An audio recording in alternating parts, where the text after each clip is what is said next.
वैशाख पूर्णिमा की रात्रि का प्रथम पहर था। निरभ्र गगन में विशाल स्वर्णथाल की भांति चंद्रदेव उदित हुए।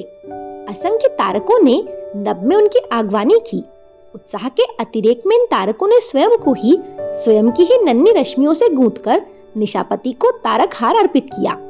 इस अनोखे समर्पण से अतिशय उदार हुए चंद्रदेव नभ, थल और जल में राशि राशि रुपहली रश्मियां बरसाने लगे।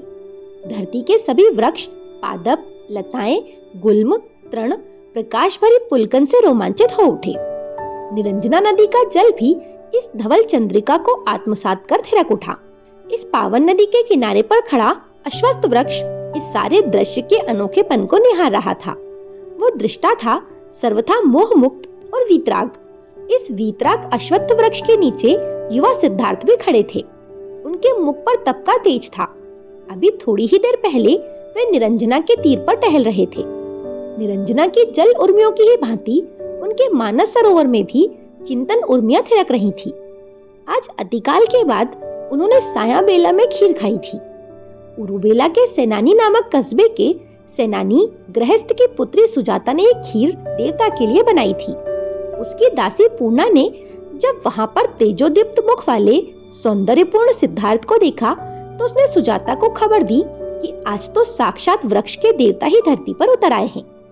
प्रसन्न सुजाता ने बड़े यत्न से अति स्वादिष्ट खीर तैयार की और सिद्धार्थ को अर्पित कर दी। सिद्धार्थ ने उस खीर को खाया तो उनकी चेतना जाग उठी।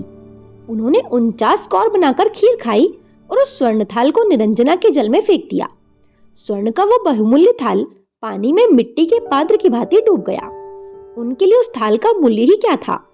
खीर खाने के बाद वे कुछ देर तक निरंजना के तीर पर टहलते हुए सोचते रहे कि 6 वर्ष, इन दुष्कर 6 वर्ष में उन्हें क्या मिला है। केवल भटकन, धूली से भरा हुआ जीवन। मांगकर खाते हुए अहम भी धूली कणों की भांति बिखर गया। पथरीली राहों पर चलते हुए पांव में घाव हो गए। टहलते हुए रुके और उस परम वीतराग अश्वत्थ के नीचे आसन जमाकर बैठ गए। उनके मानस में अतीत के बिंब उभरने और मिटने लगे। महाप्रजापति गौतमी की ममता भरी आंखें चमकी और शून्य में तिरोहित हो गईं। पिता शुद्धोधन की लालसाओं भरी याचना बार बार पुकारता हुआ राजमहल, इठलाती खिलखिलाती सुंदरियां, गोपा की आंसू भरी आंखें, राहुल की गोद में आने के लिए नन्ही नन्ही बाहें, सबके सब जीवित हो उठे। अधिकार, गर्व, धन फिर अंकुश मारकर क्रोधी के हाथी को जगाने लगे। परंतु सिद्धार्थ की तपोदीप्त प्रज्ञा पुकार उठी, अरे नरक की भीषण ज्वालाओं में जलाना चाहता है मुझे। अरे अज्ञानी, सुख छलना है, ब्रह्म मेरा सृष्टा नहीं है। प्रज्ञा की प्रखरता में उभरे हुए बिंब विलीन हो गए। चेतना में शून्यता छा गई, परंतु फिर से शून्य में साकार छवियां जन्म लेने लगी। भद्रा और मंजरी स्मरण में आंधी की तरह छा गई। वासना के पशु हुंकारे मारने लगे। चारों ओर महापंख छा गया। लेकिन फिर प्रज्ञा ने प्रखर हुंकार भरी और अंधेरा मिटने लगा। वो घुमड़न, वो विष, अचेतन की सी वो मूर्छा सिद्धार्थ के तपस्वी मन में ठहर न सकी, क्योंकि आज उनकी चेतना में सम्मत्व अंकुरित हो रहा था। उन्होंने निश्चयात्मक स्वर में संकल्प लिया, अब मैं ये आसन नहीं छोड़ूंगा। अरे प्रज्ञा दीप जलाने वाली परमिताओं, जागो, इस अंधियारे को नष्ट करो।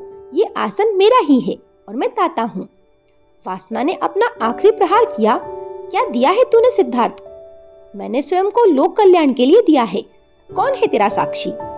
वृक्ष, पादप, लताओं, गुल्म, तृणों को धारण करने वाली ये धरा मेरी साक्षी है। वासना व्याकुल हो उठी।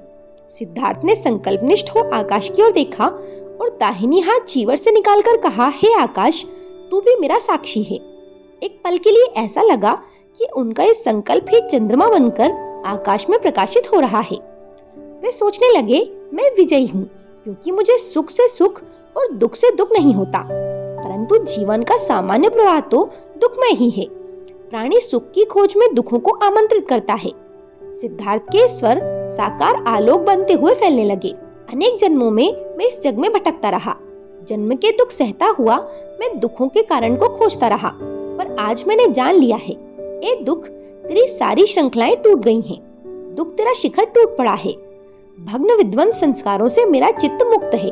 मेरी तृष्णा नष्ट हो गई है। जीवन की आवश्यकताएं स्वाभाविक हैं, परंतु उनके लिए लोभ, उनमें आसक्ति बुरी है। समत्व ही श्रेष्ठ है। मध्यम मार्ग ही हितकर है और उनकी प्रज्ञा की प्रखरता में बोध गहन होता है।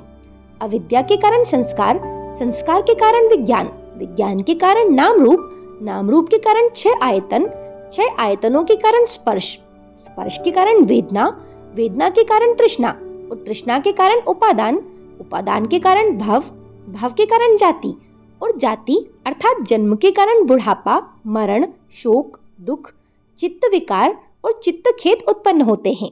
इस प्रकार ये संस्कार जो दुखों का पुंज है उसकी उत्पत्ति होती है। अविद्या से संपूर्ण विराग लेने से संस्कार का नाश होता है।